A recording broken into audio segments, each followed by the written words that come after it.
Masakit na nga yung mahuli mong may kachat siyang iba.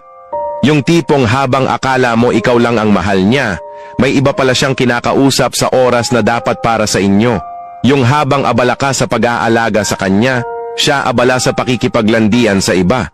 Yung bawat I love you na sinasabi niya sa'yo, kinokopya lang pala mula sa chat niya sa iba.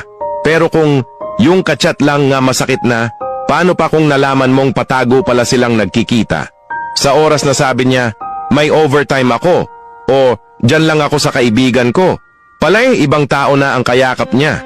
At ang mas nakakagigil sa lahat, may nangyayari pa.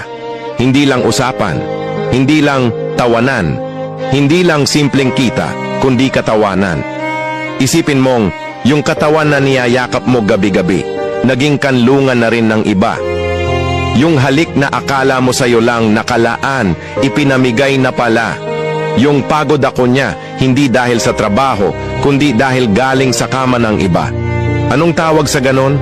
Pagkakamali? Hindi. Desisyon yon. Sadyang pinili kanyang saktan. Hindi lang minsan, hindi lang lihim, kundi paulit-ulit habang ikaw, tiwala lang ng tiwala. Kaya huwag mong sabihing OA ako kung magalit ako. Huwag mong sabihing drama lang to. Dahil hindi lang puso ko ang niloko mo, buong pagkatao ko.